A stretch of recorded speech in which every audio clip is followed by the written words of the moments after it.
lighting of the candles last night. Great. Where did you light? And in the ceiling, in the front. The windowsill. Window. Yeah. In your bedroom. Yeah. In your dorm room. Yeah. And Renan, where did you light? I didn't. I was at work. Oh no. So yeah, my wife. Your wife lit for you. Yeah. Perfect. That's fine. So she sent me. Did you hear somebody else lighting and listen to the thank you. Listen to the brachot? No, because they don't like it. They don't like it. Oh, that's a shame. Yeah, I asked them if Last night. I couldn't, but What? if I couldn't, Yeah. but they don't. They weren't into it. Okay.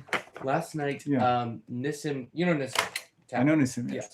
He brought his guitar, and we all started. Oh, nice. What we did was we went around all the rooms, and if there's someone in the room, we opened the door, we all walked into the room, and he was playing the guitar, and we were all singing. All right. You made a festive atmosphere. I like it. Yes.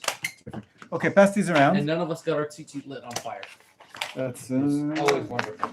always a success if you define, shoot low, low expectations, and It you has won't be happened. disappointed. No. I know it has happened before to people. They've that had their right? tzitzit Oh my caught gosh. fire That's on horrible. Hanukkah. This is like attribute, like as you say, like you didn't fire your. Yeah. That's right. People caught their tzitzit on fire because if you have the menorah that's on it low, on like a chair, it's the perfect height if your tzitzit swing over I it. see. Okay, Yeah. well, listen, you gotta count your blessings. No fire. That's a big one. Let's begin. I'm giving out a booklet, as you can see. This is lifted from a book, which I can't recall right now. It's something like the Bible through maps. It looks like these books by. Sure.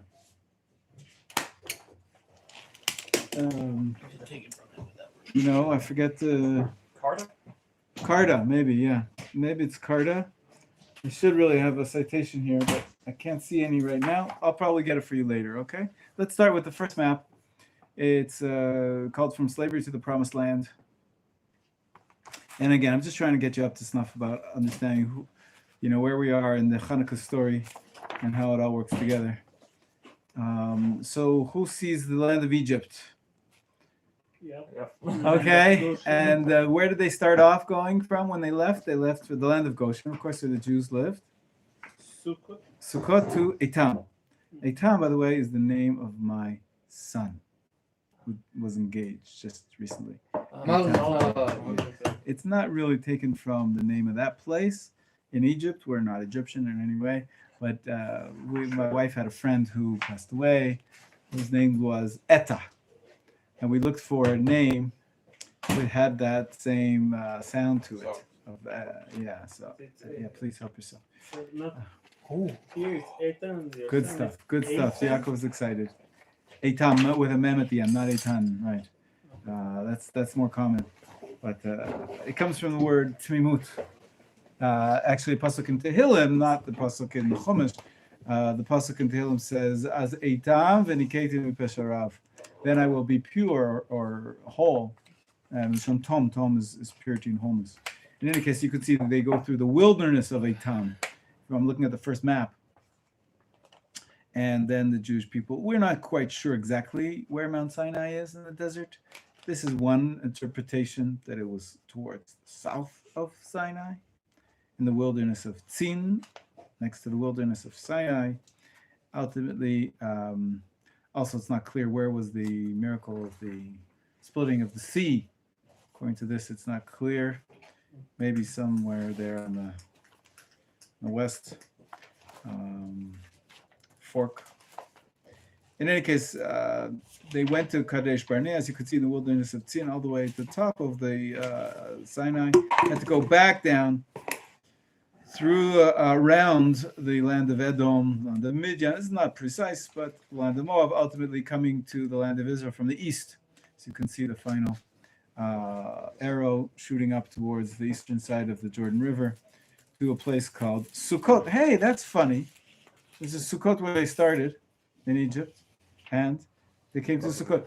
When was Sukkot? Who named Sukkot on the eastern bank of the Jordan? We had it in the Parsha 2 weeks ago.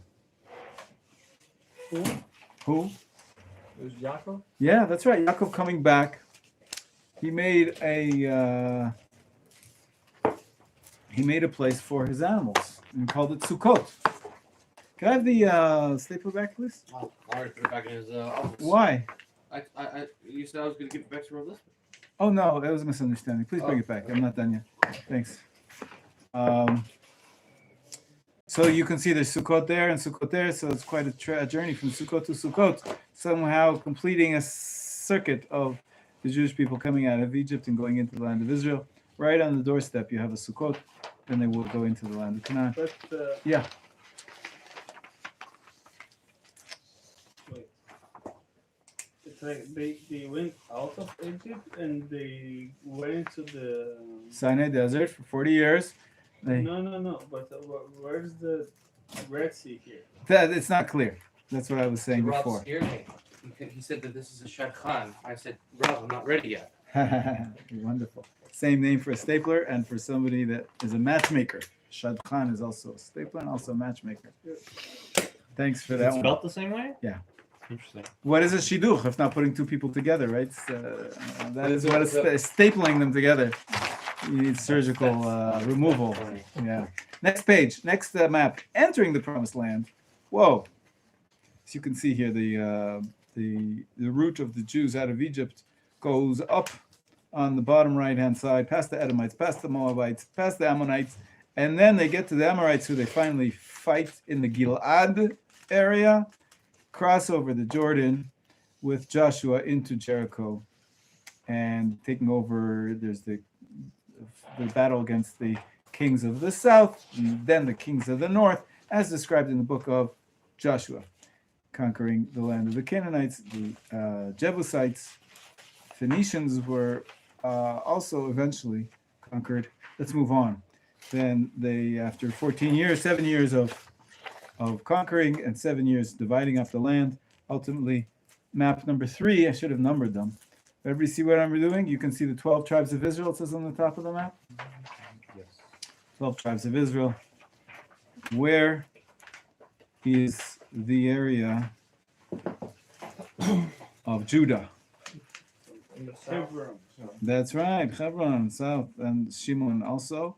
And where is Jerusalem? In what tribe? Benjamin. Benjamin. You see that it's supposed to be right opposite with the top of the Dead Sea, where it says Benjamin straight in the middle. That's classically. Dan originally had their tribal portion in this area, but ultimately the story in Yeshua is told how they went up to the north. He said, "There's not enough room here for us, for our cattle," and they went up and further north of Naphtali and Menachem. Who went north? Dan moved from where it is now on this map to the north. Tell them it's right in the Tel Dan is up there in the north, near Mount Hermon. You see that at the top, Mount Hermon? Yeah. Right now, that's about where the border is. Okay, next map. We're moving ahead. I have a goal here to show you the Hasmonean kingdom, of course, as you can guess. We're bringing ourselves up to snuff here. The next map says on the top of it, the kingdom of David and Solomon, around minus 1000 BCE, and you can see that in the top right-hand corner, the area called Aram, it was conquered by David, strengthened by Solomon, and it really extended way beyond the small borders that the original 12 tribes were living in. All the way that northern area was conquered, and they had all sorts of taxes coming from there. And look at the bottom of the map; it's very cool. You can see gold, silver, ivory, apes, and peacocks brought from southern Arabia, eastern Africa, and India through the Eilat port, Etzion Gaver port. Yes. You know that peacock is actually a misnomer. The name of the bird is a peafowl. Peacock specifically refers to the male. That's a nice tidbit. Thank you. Completely unrelated. Amazing. To Yeah. So I'm trying to think how to ask the questions. For example, certain empires expanded in order to get resources, others to promote their religion. Right. What was in this expansion of David? What was his like? What was their interest per se? So I think what makes Judaism unique is that it's not purely a religion that is all about spirituality. Mm-hmm. Although ultimately that's the end game. It is it's about our relationship with God. It's a piece of the puzzle. It's the central piece of the puzzle, but the puzzle is larger. The puzzle Yes, includes absolutely. political and statesmanship and living in this world. And so I imagine there's a combination of forces at work making this happen and turn into. Because this is really far. Like Yes, it was the first Commonwealth as it's known, the first Jewish Commonwealth, and they extended, and this is really the way they would make money those days. Conquering land. This is how people would have what to eat. In the story in the Talmud about that, people coming to the advisors of David and saying to him, King David, we don't have enough to eat. Our economy is too small. And so he said, go ahead, go conquer some more land. Best way to eat is to take food out of someone else's mouth. Well, put it that way. That's But essentially what they're doing. in any case, let's move on to the next map, because unfortunately, we know that ultimately the destruction came at the end of the First Temple times. As you can see, the first conquering was by the Assyrians. Right? And this area, all the way from, you see Assyria in the top right corner? Yeah. The map that says on the top of it, destruction of Jewish independence. Yeah. And from Syria down, they made their way, they conquered all of Phoenicia as well, and down to what we now call, or what was then the kingdom of Israel. By then, the kingdom had split between the kingdom of Israel and the kingdom of Judah. And we know that they tried to get to Jerusalem. They laid siege around Jerusalem. Well, who was the king there who saw miraculous salvation from the Assyrian siege? Hezekiah. That's right. what was it, sir? Hezekiah. Iskiah. Exactly. Chizkiyahu with Yeshayahu giving him the prophecy. And the kingdom of Judah stayed on for another 150 years until ultimately that was destroyed by the Babylonians, as you can see in minus 586. That's usually the date we use for the destruction of the first temple. Questions, comments so far? So good? Yes. Philistia, that's the Plishtim. Correct. Wanted That's to- right. Just wanted Yes. to confirm that. No problem. That's all. Next page, next map is we're talking about the first dispersions. Okay, minus 586. I guess is sort of the end of that, because they're talking about minus 722. That was the first group, right? The Assyrian dispersion who dispersed the kingdom of Israel. And then there's this dispersal minus 586 of the kingdom of Judah. So some, as the book of Yirmiyahu tells at the end of the destruction, says that some of the Jews went down to Egypt. You can see in the bottom left corner. Mhm. But the first dispersion of the 10 tribes went north and east, all the way out, as tradition goes. They went all the way east to Persia, and that's how we have Jews in Persia, the Persian area ultimately, and even further east, maybe all the way to China, to India, where maybe there's some lost tribes that need to be found and be brought back. You may have heard of the Bnei Menachem, who claim to be of ancient descent, and the Kaifeng community in China. Yeah. I taught 7 students from Kaifeng who came back to the Jewish people and converted. One is about to have a baby, first Jewish baby born from the Kaifeng line, as a Jew for thousands of years. Pretty amazing. Here or in China? Here, Cool. yeah, they did conversion. They stayed, yeah, they can't go back. Yeah, good. They don't want to go back. You can't. I mean, they have to get a visa to go back because they have to give up their Chinese citizenship if they became an Israeli citizen. Interesting. Anyways, as you can see here, that you see Psalm 137, the bottom right, by the rivers of Babylon, there we sat down. Yea, we wept when we remembered Zion. What are the rivers of Babylon? The rivers in Babylon. What are they? The Tigris and the Euphrates. You can see the two rivers which run throughout from the north to the south, all the way to the Persian Gulf. There's the Tigris and the Euphrates. Good. Next. Here we go. We're getting closer. There it is. This is the map I wanted to show you, but I figured why not give you the whole booklet. I like that. The imperial powers, 586 to 165 BCE. So there's 4. This is a classic. The Chazal, our sages, who lived at the time of the Roman Empire, the sages described that there were 4 major empires that ruined and ruled over the land of Israel. The first one is known as the Babylonian Empire. As you can see on the top left-hand corner, that covered the entire Middle East, including parts of Egypt, and it lasted only for 36 years after that destruction, and then they were conquered by the Persian Empire in the top right corner. Persian Empire took over the entire Babylonian Empire and more. A lot more. All the way into Greece and Turkey. And of course, then we have the Purim story, right? In Shushan. And how large was the Persian Empire according to the Book of Esther? Spanned the whole world. Of course, the whole world. How's that expressed? How many countries? 120, right? 127. 27. That's cool. Yeah, Sheva Medina. Okay, but then, as you can see, that last and that here, it's a problem because our sages described that there are 4 and only 4 kings in the Persian Empire. But of course, the historians speak about 14 approximately. So how to make that work? And we see that the empire lasted from minus 550 to minus 333. Hey, you remember that number? What happened to 333?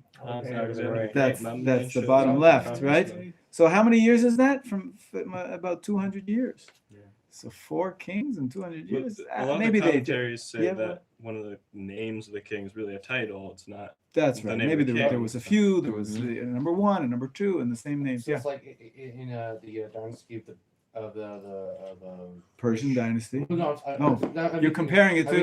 Yeah. So sometimes the reigns of King George, the first King George, the second King George, the third King George, the fourth, are sometimes sort of grouped together as just King George, as the pre-Victorian. Yeah.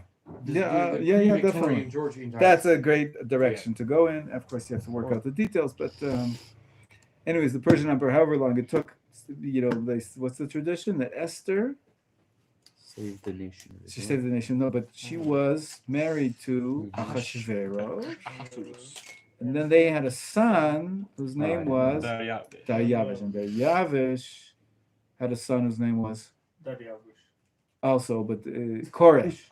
Koresh is the one, Cyrus famously gave the edict, the Balfour Declaration of 1917. Oh, excuse me.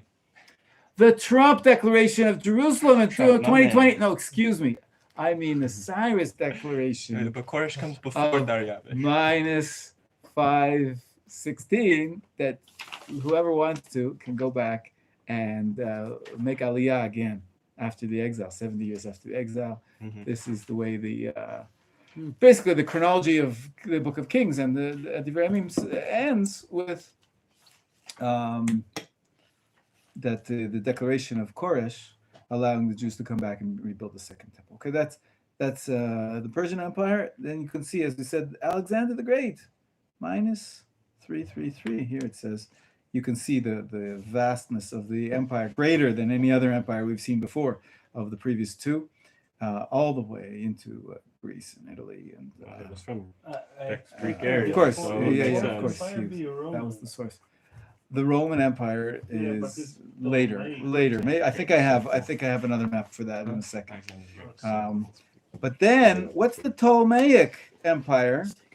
They were pretty weak. After Alexander died, his empire was divided into 4 amongst his 4 generals, and Mm-hmm. Ptolemy was one of them. And Excellent. Excellent. And they were based in Egypt, as you can see, Mhm. but they got also north of Egypt, the land of Israel. We call it today the land of Israel, right? Yes. And that lasted for about 150 years, as we said yesterday. Mhm. And then, unfortunately, I don't have a map Ah, for that. Who took over? The Ptolemaic Empire? the other general. the Seleucids. Seleucid, right. Seleuvekim in Hebrew. The I went to nice. the Syrian Greeks. What is the first letter of that word in Hebrew? Is it a shin or a Sin. sa- sa- Sin. sa- Samach, excuse me. Usually samach is used, but they're interchangeable. The next thing is really an amazing phenomenon that the Jews stayed in Iraq since then till nowadays. There's even a few Jews left, but they pretty much. Why is this important? Is because during the period of the sages, the Babylonian Talmud, and then the Gaonim for almost 1,000 years, because the scholarship was focused in this Okay. land called Iraq nowadays, or Syria. Quick that area. question. Yes. Why do we call the Talmud Bavli instead of Talmud Paras? Hmm. It wasn't the Babylonian Empire anymore. Correct. Good question. I think the community started during the Babylonian Empire and got strongest then. But you're right. Just out of You're right. curiosity. It's a good, curious thing. Okay, that's good. You ready for more maps? Yes. Let's get into the Hasmonean era. So we're back. We're up to date now. We ran through history through the Ptolemaic now we're up to the Seleucid dynasty, and they're making trouble for the Jews. So much trouble here. Pass this around. Take one and you pass these around. Just one page each. And this is a list. We have a tremendous detail of the list of the battles of the Maccabees. Now, I said before that you can go on tours and actually tour the country. We're going on until just to see nature and to enjoy the desert. But actually, another option is to go and visit the sites where the battles took place. I mentioned the other day Elazar, where Yaakov visited for Shabbat. It was one of the battles. Let's take a look. The first battle is in the mountains of Gofna. As you can see, it's just to the east of Jerusalem. You can't really see too much. But we have all the details of this was in minus 167 in the hills of Gofna against Apollonius. That I was, don't get the map. you don't get the map? No, I don't understand the map. Don't understand that. So you have the. Do you need one? Yeah. Please go ahead. There's arrows of the different routes, but there's in very light, a thick arrow. Yeah. From Gofna, which is in the middle of the map, number 1, there's an arrow of the army of Judah the Maccabee, going up into the east. You see that? Towards the top right corner of the map? Mhm. And you have the army of Apollonius, who came down from the north, and that's where they fought. The second battle, if you look to the left, it had 2 stages.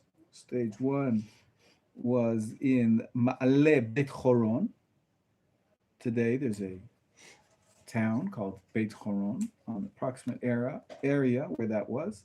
As you can see, that Siron was the Greek general who fled because Judah the Maccabee, he came from Gofna mountains, this time to the west, and pushed out beat out the army of Siron, the general. That was a year later. So we see that the center of the Maccabees was in the Gofna region, just north of Jerusalem. You could see that towards the bottom is Ramallah.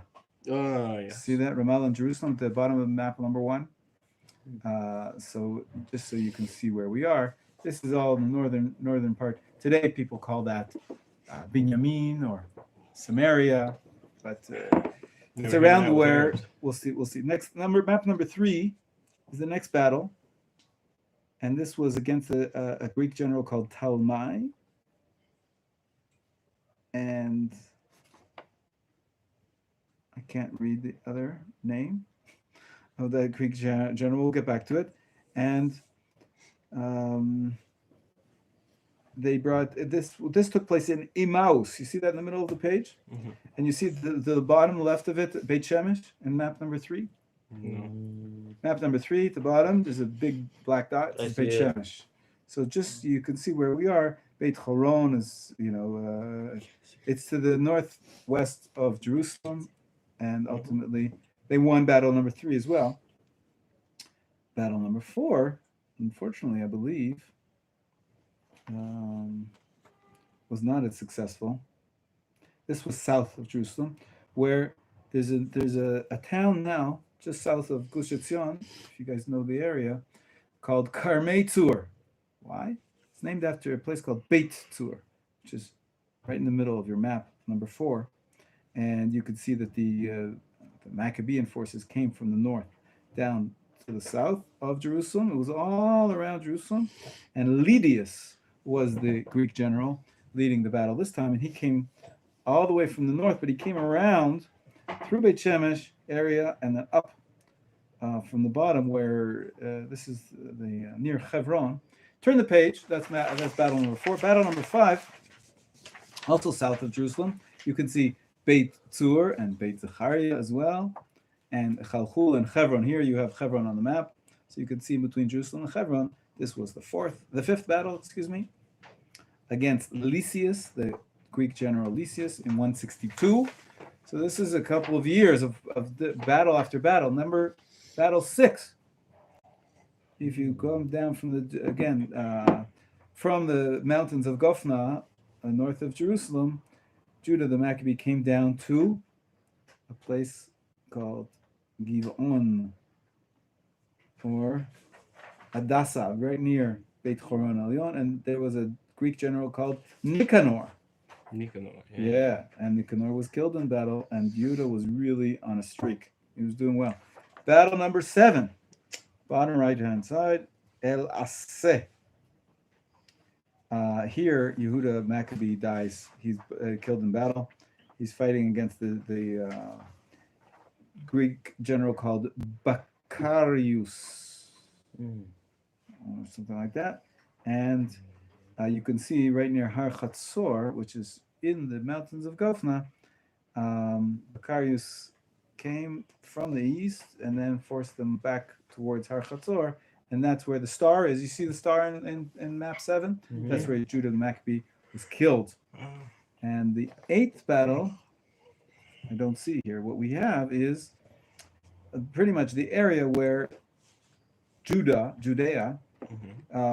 as you can see, all around the hills of Jerusalem, both the east, west, north, and south. North of Jerusalem, you see Gofna, where all these battles have been taking place. Beit Horon, Emmaus to the west. And to the south, you see Beit Tzur. And what was part of the Hasmonean dynasty? All important. At the bottom of the last map, Tekoa. Tekoa, where I live. Okay? That's why it's all important. But I have one more map I want to show you. Please pass this around. I'll take it. Let me just finish, and then I'll take your question. Pass this around, please. Now, Hanukkah, what number do we use for Hanukkah? The famous number for Hanukkah is 8. So actually there were 8 battles, and someone here put them together. As you can see, the first 4 were first Gofna, Beit Horon, Emmaus, Beit Tzur.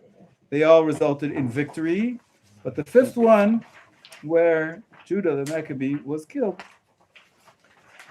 is lower than the others. And then the 6th and the 7th, they won again against. You can see the names of the generals. Sorry, it's all in Hebrew. I'm sorry.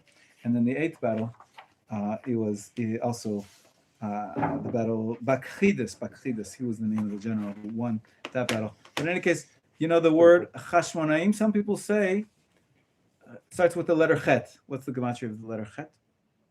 8. 8. And what's left after you take off the letter Chet? Shmonai. Shmona. 8. 8. Shmona. 8. So we have 8. That's part of the name phonetically.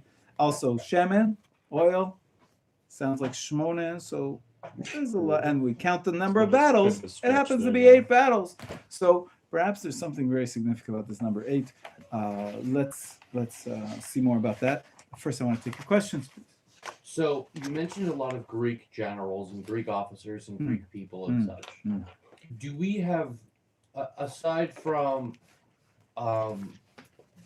Jewish archaeology, do we know that these people existed from Greek archaeology? So are there records in other cases of these people existing so that we know they're not mythical but rather factual people? Yes. As a matter of fact, most of this information comes from external sources.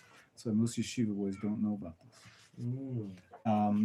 But what the sources which describe these 8 battles in great detail, is, for example, is the book of the Maccabees, which we mentioned before. We said it's not quite part of the Bible, but it does tell the story. Okay, there's some differences. There's some, it's not part of the Bible, so it's not written. The Ruach HaKodesh doesn't have the divine presence and the aspect of holiness which we attribute to the Tanakh. But most people assume that they're pretty accurate, or there's a reason why they were preserved. Right. And then there's Josephus and his writings, also, which go into some detail about these wars of the Hasmoneans, because then the Romans came and conquered all that. So he was the Roman historian. He was actually Jewish. Josephus Flavius became his name. So yeah, we can cross reference these generals. Yes, please, Jacob. First question: was the book of the Maccabees written by the Maccabees? No, probably not. So it was probably written in Greek and then only later translated to Hebrew. But we don't know exactly who wrote them. The scholars argue about it. Some people say that they were written in Egypt. Okay. But they were closer to the times, a lot closer to the times than we are. And that's like, if they were not written at the same time as the events, they're written a few years later, maybe 100 years later. But this was as close as we can get. Okay. And is that book in this room? It should be. I should look for it. Okay. There's no written about the miracle for the oil in the Maccabees book. So, right, in the book of Maccabees, it says that they conquered, purified Jerusalem, and then they lit lights in the temple courtyard. They didn't say that it lasted for 8 days, and it was only a little cruise, of oil, which was pure with the stamp of the Kohen Gadol. That only appears in the Talmud, but it does mention that they lit lights. Okay. But we're going at the tradition we've been showing you over the course of the week, from all directions, and trying to understand that our sages were not teaching us history; they're teaching us the meaning of the festival, which is associated with the light of the candles, with the oil, which is the content of the spirituality, which was infused into the miraculous might of the Maccabees. Now, I said I'm going to, I gave you a trivia question. Everybody on the WhatsApp group here? Yeah. You got the WhatsApp? What was that picture? You didn't. You're not. Yeah, I'm not. Moshe, you'll take care of that. Who's not on the WhatsApp group? Russell. Russell, why are you not on the WhatsApp group? That's a good question. No, by taking care of it, I meant quietly asking for his phone added. But in any case, what that is, that picture that I sent is a picture I remember. depicting Matityahu starting the rebellion. I was going to say Jesus. There's a similarity. Nice try, Yeah, buddy. yeah. And it was a 4 meters by 5 meters wall hanging. It's pretty big. Pretty big. Okay, it's a very massive painting. And Like a 5-meter wide wall? yes, yes. It's like the size of this. 5 meters is a very like. Yeah, like this. it's Amazing. It's like the size of this wall. And this was hanging, believe it or not, Why did I send it to you? Because we were discussing it the other day. This was hanging in the house of Theodore Herzl. Oh, wow. Wait. Theodore Herzl. By any other name, if you translate the word Theodore into Hebrew, Matit Yahu. Theos, of course, is God. Matthew also, same thing. Yeah. Same thing. But So what does it Theodore- mean? Theodore and Matthew are the same name. Dor means gift. Oh. It's a gift of God. Matat Yah, Matit Yahu. Yes, Theodore and Matthew are the same name, exactly. The same meaning. A gift of Wow. God. In any case, apparently Theodore Herzl stands to reason that he was getting inspiration from the revolts, from the rebellion of Matityahu and the Hasmoneans, the Maccabees, who fought against the religious persecution. Personally, he wasn't so religious. There was definitely ups and downs in his life in terms of his religion. He wasn't the chief rabbi. Don't misunderstand me.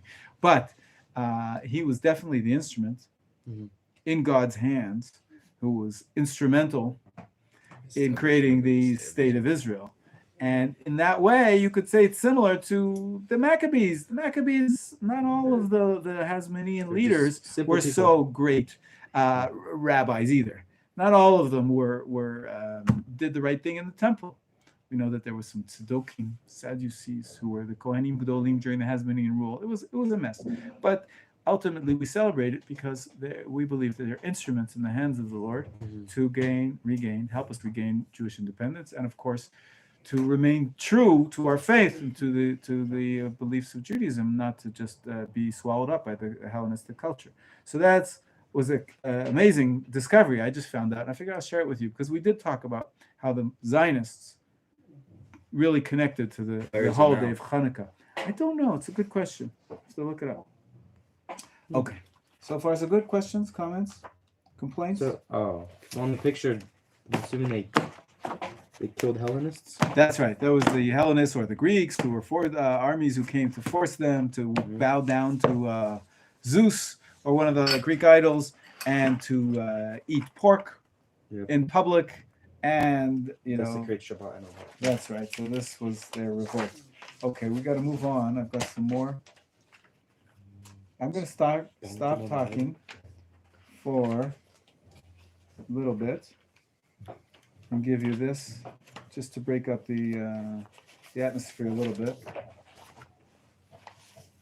Here is.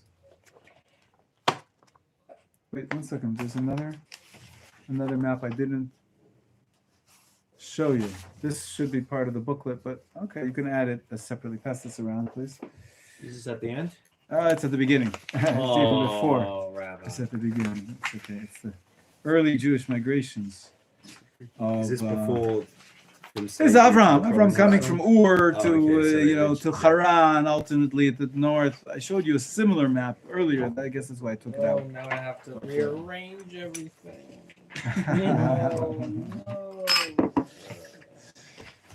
What a bummer. They're coming around. But Okay. Silly goose. Can I'm a bit. just one, please. Pass the rest. One each, yeah. We were talking about the exilic community in Babylon earlier. I'm not sure if you've seen on the news, but I was listening to a lecture at the university, and they've actually started finding cuneiform tablets that have like business deals from some of the Jewish cities over in Babel from like the first few generations. Amazing. Yeah. That's fascinating. Yeah, they keep on discovering more stuff after 3,000, 4,000 years even. It's unbelievable. Okay, so that's just to complete the set for you. But this is prehistory. This is Avram moving from. Avram, who he born in Iran or he born in It's a good question. It says that he came from Ur Kasdim. You can see where Ur is on the map. Where is it? I showed you this before earlier. It's over there in Babylon.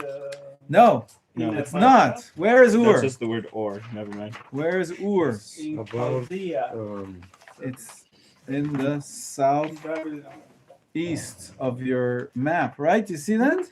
Yeah. yeah. South of Babylon. On that side. Yeah. Southeast of the map, you see Ur. Ur. Kasdim, Chaldea.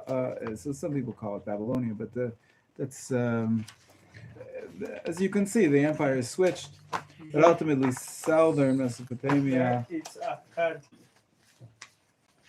Right? No, Akkadians something else. Akkadians, another nation, lived around the same time, but we found their remnants in Lebanon, in the area north of Israel. That's Akkadian something else. There they spoke Sumerian, and Sumerian is from that area. Sumerian Sumer. people. Sumer. Ashur. Yeah. No, Ashur is something else. Sumer is not Ashur. They both have an S in I there. think that's but where they're the not the Code same. of Hammurabi came from, no? Hammurabi, they say lived in the area of Mesopotamia, northern Mesopotamia, You know how Syria, Iraq, and around that time. So, yeah, I was in the museum, natural history in New York once. I saw the Code of Hammurabi on this massive tablet. Fascinating, amazing stuff. Yeah.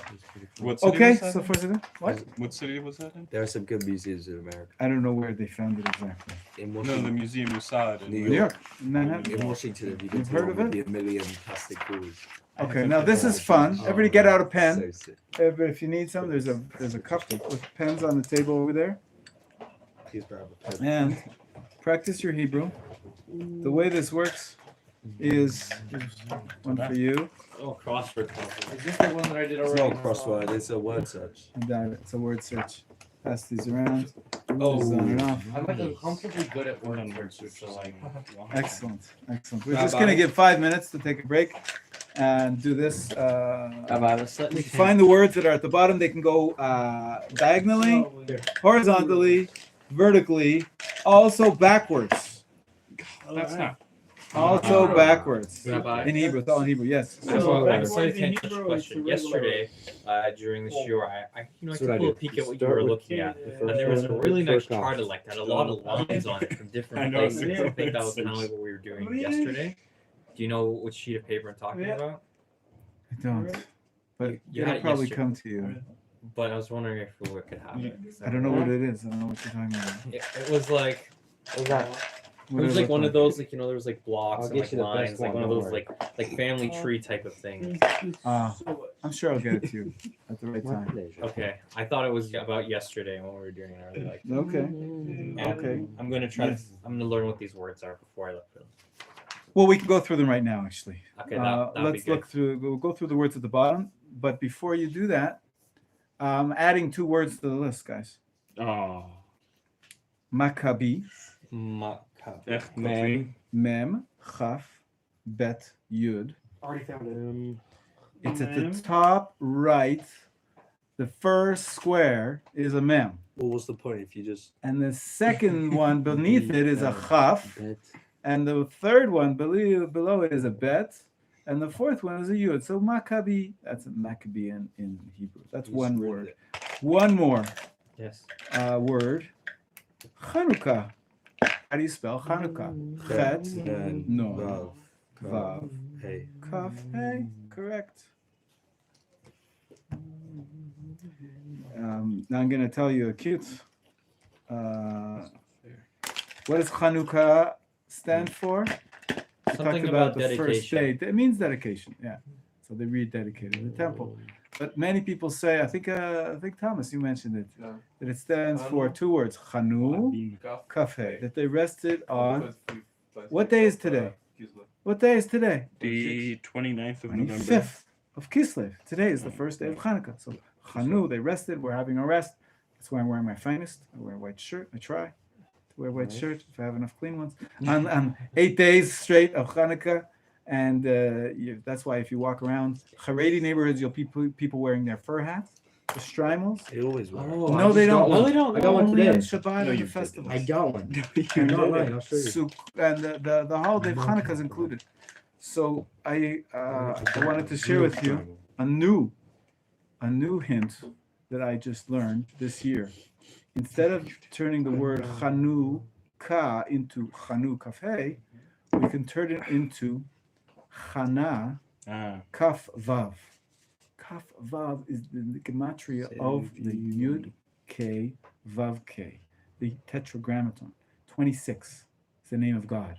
And so you can see that's the middle letters of Hanukkah, are Kaf Vav, just switched. And what's left is the word Chana, which means to dwell. What we're celebrating is that on Hanukkah, the divine presence dwells amongst us. Kaf Vav. Chana Kaf Vav. Can we go over what the words mean? Yes. Top one, Kad Shemen, is a jug of oil.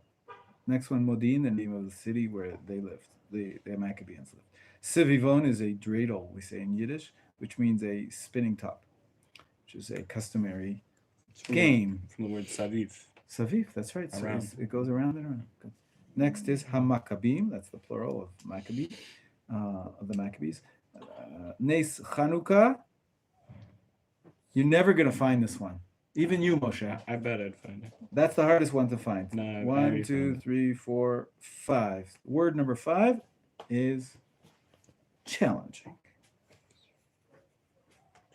They're all like in the same area. So what What's what the nace? first What is three? nace? There's so Nace much. is- Here. What is nace? Miracle. Miracle. Oh, Nassim, right? That's right. Is Nate Hanukkah Nice. Most of on them are here? back. Oh, by the way, I found it.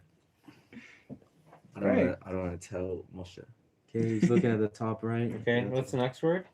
The next word is Ma'ot I'm not going as fast as I thought. Hanukkah, which means in Yiddish, Hanukkah Geld. What's that mean? Chocolate coins. No. Hanukkah Geld literally means Hanukkah gold. but- Gold. Geld is Yeah. gold, which means money. Chocolate The coins. Jewish custom is you kesef is give silver, the not kids zahab. money on Hanukkah. I Mhm. don't know why. We'll talk about it. But You can name some money. now I'll you grew accept up already, reform. it. No. Instead of real money, you get chocolate money. What kind of thing is that? They're delicious. That's what I got. Yeah, they're fun. Where's the Hanukkah what? Okay. And the next word is That's ma'ot Hanukkah. That's monies of Hanukkah. Next is leviva. Leviva is a Hebrew word for heart.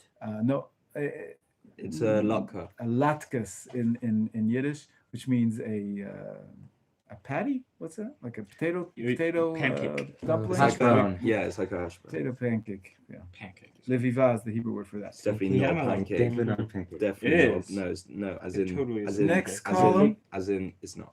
Yes. Oh, I Yeah. also found Nes Hanukkah. It's not that hard. Oh, okay. Okay, Alright, there's well, another I one that's found it hard. first. Okay, well, ooh. The hardest one then is Chanukiah, which is the last one. The last one's No, the I'm sure I'll hardest one. find it. I'm sure you will. I mean, we're not in fourth grade. I'm sure I'll find it Okay. No, let's first. go. Yehuda Fourth grade Maccabee. was probably the last Yehuda one I did. Maccabee. Damn. Oh, I see it. See, after you say the word, I like Where'd see you the get this word. from? Yerushalayim, Yes. Hmm? Elazar, Oh. Oh, it's backwards. Okay. Nitzachon means victory. I've also found Hanukkah. I don't want to circle No, it. you haven't. I have. Ah, good for you. It'd be funny if it's not there. I found the word nace Well, it many is. times. Good. It's a pretty easy word to make. Yochanan, Shimon.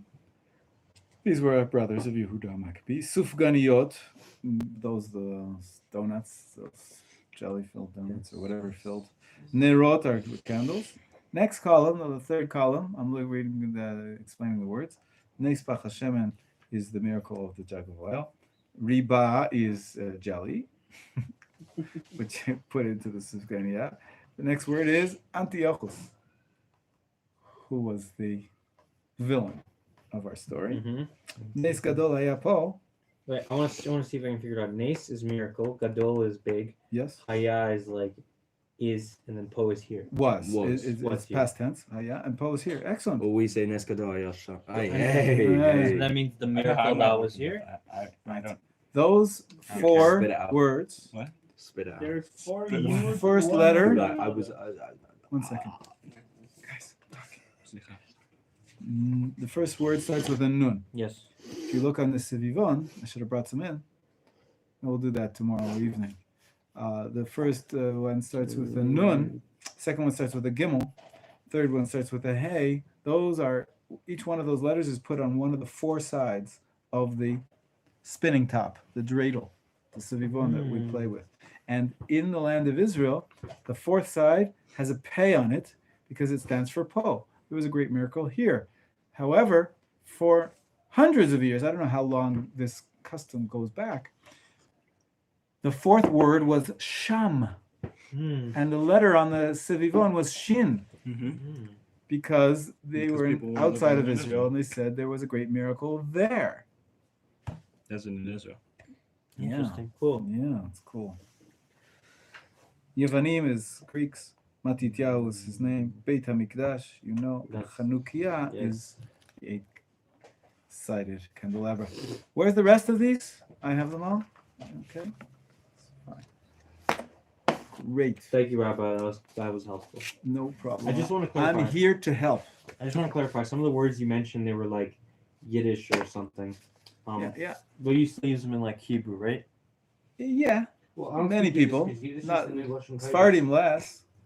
Okay, fair enough.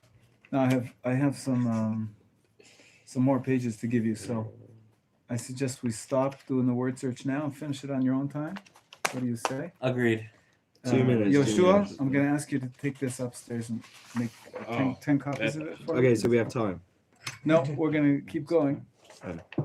How many? 10 copies, Very yes? bad on that. Next thing I want to show you is I want you to open up the page I gave you yesterday. Do you have the page I gave you, the chain of tradition Yes. I gave you yesterday? This one here? That's correct. On the other side of it, there is a list. There is another chart that we didn't discuss yet. This is like This is your dream, I know. You love this type of learning with charts. I love charts. I love seeing spreadsheets. It's what I've seen all my life. What did you do all your I, life? I worked Just in like spreadsheets? data analysis stuff like Data that. analysis. Okay. All right. Everybody have that page? Table 9-1 it says on it. You don't have it from yesterday?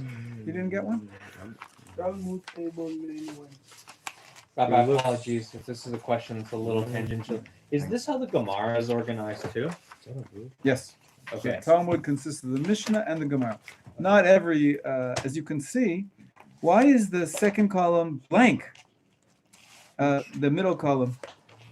If you look at the table, first column says Ra'im, seeds. Second column says seeds. That the name in Hebrew is on the left hand Ah, side. yeah, and I'm then- looking at this. Everybody see? This is the Hebrew name. This is the English translation. Then it says the number of chapters, which in each. What is each one called? No. Or Masechet? Tractate. Masechet. Tractate in English, Masechet in Hebrew. And then, what's the next column? It says on the top, Bavli, By Talmud Bavli. Talmud Bavli. How many pages there are, how many folios there are. There are actually two sides. And then the last column is the folios in the Yerushalmi Gemara. So what's missing? You can see that there's no Talmud Bavli Yeah. on number 1 through 11. Yeah. There is the number 1. Number 1 there is. 2 through 11. There's no Talmud Bavli on the entire Seder Zra'im, which talks about agriculture, because the laws were not as pressing when you're outside the land of Israel.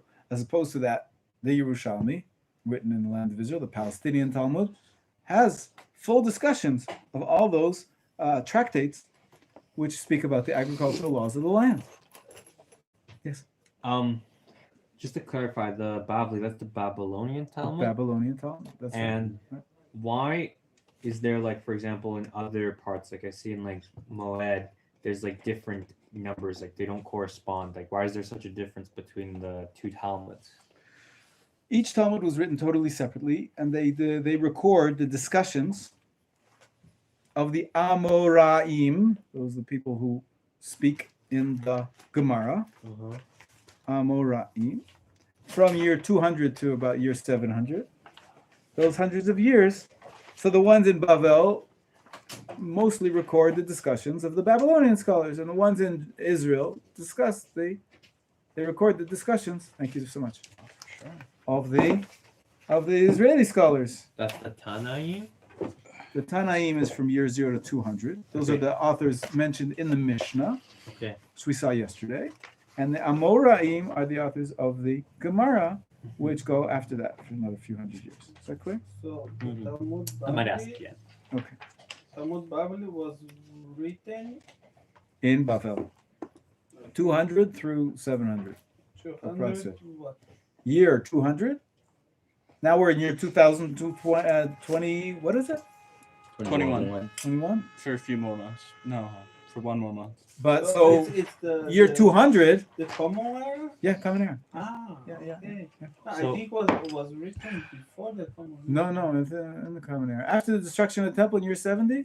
Yeah. Yeah, so that was in the Tannaitic period, the Mishnah period, No, I think and it then was the after. Gemara is after that. No, I think the Talmud Babylon was written after during the first temple. No, not at all. Oh. No, it's good we're No, talking. so, no, Yeah, I'll I- take I questions get- here. I get Yaakov and then confused the about rest that. is coming. I get Yeah. confused. Go ahead, Yaakov. So when people say they do like Dafyomi and they read the Talmud, what does that like? What does that actually mean? Good question. It means they're reading every page of the Talmud Bavlis. You can see 64 pages of the first order. The second order has a sum total of 721 pages. The third order has 612. Fourth order, 690. Fifth, 560. Sixth, 73. Sum total pages of Talmud, And they read a page a day, right? 2,720. Divide that by 365. About 7-ish years. It's about 7+ years, right? So that's the Why don't you just Daf learn Yomi more than system. one a day? Can you? You can. What I know did some the people people that do? do 7 a day, So Yeah, then you do it in a year. and then you finish the whole thing in a year. Oh my goodness. Still too much dedication. No such thing. Which one was seven? I know. No such thing. What was your question, Russ? I have a couple of questions. So, if in the first one, this is building off an understanding. What am I correct in having learned before that the Yerushalmi was never able to be finished? Like they weren't able to actually finish the Yerushalmi. Like it.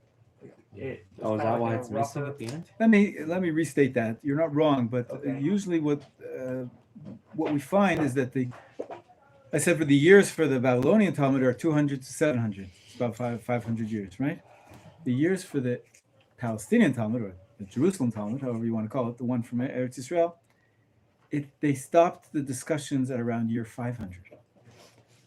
Why is After that? because Why'd they the stop? persecutions they were just destroyed. The communities were destroyed. They couldn't live there anymore. Yes. So it sort of truncated. In other words, the Babylonian discussions continued longer, and then it was edited better, and the Palestinian Talmud never really got to the same level of completion. And definitely there was less editing till today. It's a mess to try to study the Palestinian Talmud. We do the best we can, but it's not as easy a text as the Babylonian.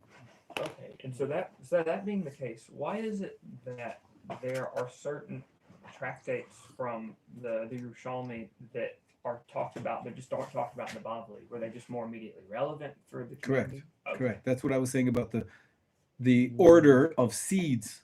The first order. You can see 1 through 11. There's lots of Yerushalmi because they lived in the land of Israel and they had to keep all those laws of tithes and dough offerings and orla and all those things that we spoke about in the halacha class. You weren't here, but those are all laws that only apply in the land of Israel. Okay. And that's why there's more discussions of them in the Israeli Talmud. Right. My apologies for not hearing that earlier. No problem. Just to clarify, so as you just mentioned, the two Talmuds were written separately from each other. Mhm. So how did they keep the same order?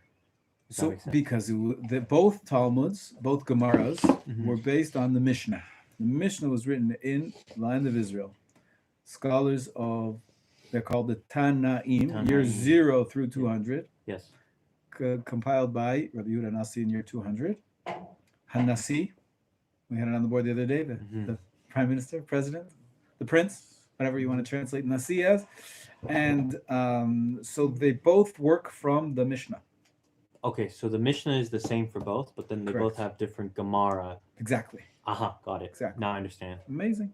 And sorry, last question. Apologies to everyone. Okay, Don't so promise. for example, for if we go to like Yadayim, it's nothing for Bavli, nothing Yerushalmi. Right. We don't have any Gemara on that Masechet. So there's no Gemara, but there is Mishnah for that. There's Mishnah. Exactly. All of them, they would Uh-huh. not be here if there was no Mishnah, right? This is the list of Gotcha. it. And So Hell. okay, makes sense. Okay, make sense? I got it. I think. Okay. So it's harder to to study those topics because we don't have all the discussions of the Amoraim, but we do our best. We have commentaries which were written later, but nothing from the Amoraic period. Okay. Take a look at the fourth order. What's it called? Naziki? Ezekiel. That's right. Damages. Damage. And what's the second to last Masechet, Avot, fathers or ethics. Okay, so you see that's what we were learning yesterday. You learned some Mishnah yesterday. As you can see, there's no Gemara on it, neither in the Bavli or the Yerushalmi. So you guys are really seeing a really ancient text where we're joining all of the generations since Rabbi Yehuda Nasi, since year 200 till 2020. We're all grappling with the same text, many different commentaries. Okay, next is Kodashim, sacred things, talks about mainly about the sacrifices in the temple, as you can see, and purities, talk about the laws of ritual purity and impurity. There's only one Masechet that has Gemara on it. Which one is that? Neither. Why? Because it's very, very, very relevant. Always. Every day. Why? Because it's the laws of when you may and may not be with your wife. So let me say it to you this way: when the Torah discusses a woman who's menstruating, there's two sides to that coin, and I mean nothing bad about comparing a woman to a coin. It's just a metaphor. One part of the laws. What? I don't think anyone interpret that way. Okay, I got a rise out of you. That's all. I'm just trying to get a joke. Yeah, he would prefer coin. he would Yeah, prefer I the agree coin. with you. I think that's good. It's a good thing. Terrific. One side of the coin is that there are laws that the Torah, these are psukim in the Torah that say that a woman who's menstruating cannot enter the temple. She cannot touch the holy things. And so that's the laws of purity, ritual purity, and ritual impurity. Right. Very important. Very prevalent in your daily life. Not at all. That's why the entire tractate, the entire order, the last order, the sixth order, it's called purities. Very little discussions of the Amoraic stuff Amoraic. isn't relevant, but the man and wife stuff is very relevant. That's it. Every day. So that's the other side of the coin. The other That's side what of I the was coin. getting at. All the other purities, you can see there's very little discussion in the Talmud of it because it was not relevant. Once the temple was destroyed, nobody was keeping the laws of purity and impurity. It's a whole set of laws. We study them. They're part of the Torah, God's divine wisdom. So we study them, but we don't put them into practice, except for the laws of a menstruating woman, because the laws of a menstruating woman have a second side of the coin. And that is not only does it make her pure, impure, and things she touches and so forth, but also it makes her forbidden to her husband for marital relations. And that, of course, is very practical. Even when there's no temple, she's still forbidden to her husband until she goes to the mikvah, etc. There's a whole ritual of how she purifies herself, really makes herself permitted after being forbidden. So I would say the two sides of the coin, let me write them on the board so you don't She's also the only, stone me. only forbidden relation that doesn't create a mamzer. That's interesting. So there's the question of purity or impurity, which is one side of the coin. I'll draw it as a coin. The other side of the coin is going to be being permitted to her husband or forbidden. Mm-hmm. And so this really, we don't really care about that too much. So we shouldn't even use the words. Is she pure? Is she impure? Your wife is never impure. She's a holy soul. We don't have the laws of purity and impurity. That's related to the temple. We don't have a temple right now. So nobody should think that their wives or their mothers are in any way impure. Women are not impure. No, Okay? That has something to do with the temple. But by all means, we have to pay close attention to whether or not she's in her menstrual cycle, whether or not she's gone to the mikvah, because she's either permitted to her husband or forbidden. Okay, is that clear? Two sides of the coin. Yes, Jacob. So in a couple of classes ago, we mentioned about like Karaite Jews who don't do the oral Torah. Are there like observant communities who only, for example, they only read like the Talmud Bavli, and other communities who only read the Yerushalmi? Is there such a thing like that? No. Baruch Hashem. There are some people who today claim, since we've come back to the land of Israel after thousands of years of exile, we should take up more the Jerusalem Talmud, the Palestinian Talmud, and study it more than we have in the past. And by all means, I'm in favor of that too. I don't It shouldn't think we come should out as a study more. rejection. I think we should study it in place of. So that's It's I far more disagree with. relevant. No, not at all. Not at all. I think that's a total mistake and very dangerous. As a matter of fact. because the Babylonian Talmuds and the Jerusalem Talmud together, the entire corpus of Shulchan Jewish Aruch tradition, is based off of both. everything is based off of both. Sure. So you can't reject, and I would say even it's 80% versus 20% or more. Why So not what are you just going to study do? Say, 50-50? are you going to limit yourself now? Oh, I'm only going to be, taking the margins of Jewish tradition. Yeah. You see why I disagree with that? But I suppose. by all means, maybe we could change the percentages a little bit. We can study more Talmud Yerushalmi. I'm in favor of that, but not anyway as a rejection of the As a Babylonian replacement. Talmud. Yeah, Russell. So, Last question. regarding Seder Tahorot Yes. and all these things regarding, Kodashim, Tahorot, all these things regarding The temple. the temple. Yeah. So, where would you go to study these things if they aren't talked about in detail in the Gemara, The Mishnah the Mishnah? and the Okay. commentaries on the Mishnah Okay. that come from later periods. Yeah. Okay. There are other books of literature which are parallel to the Mishnah and parallel to the Gemara, but that's for advanced study, right? Not for today. Not for today. There are other sources, snippets of other sources, but for all intents and purposes, there's no Talmud, so we have commentaries, other types of commentaries. Sorry. How are disagreements managed internally between the two Talmuds? If that makes sense.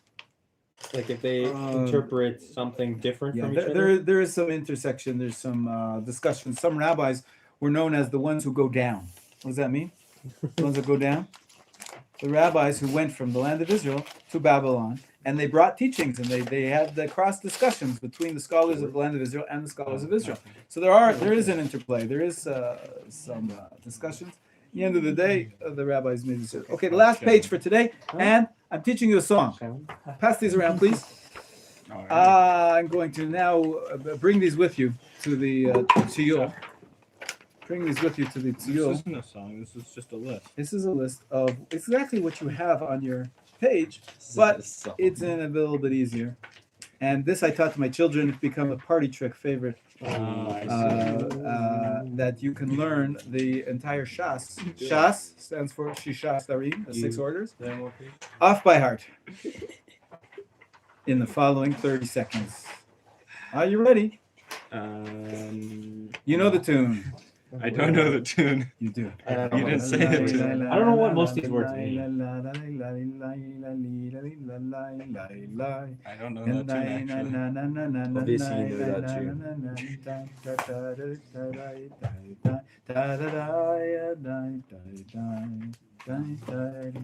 It's the same as the last song we learned.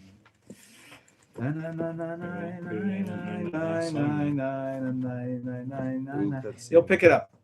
Many people sing it. It goes as follows. What all these mean, Jacob? Oh, I see. They're on the previous page. Yes, I see that now. The previous page has the translation and has the number of chapters. This is only the words of the song. Ready? Berachot. No. 1 second. How does it go? No. I got the wrong tune. 1 second.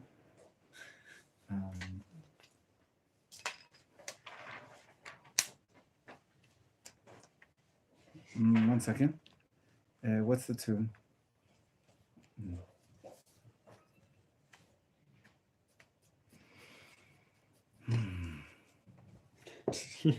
Let's make a new tune.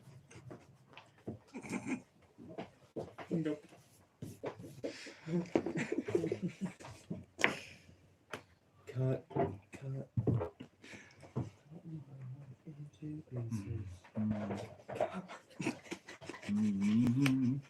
No, it goes like this. This one you know for sure. Did you find that? Anybody know this?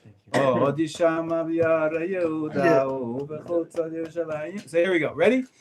Berachot pe'ah demai ki'ayim shevit trumot masrot ma'aser she'ni chala ola bikurim shabbat eruvin pesachim shekalim yom ha'asuka be'etza ראש השנה תענית מגילה, מועד חתן חגיגה.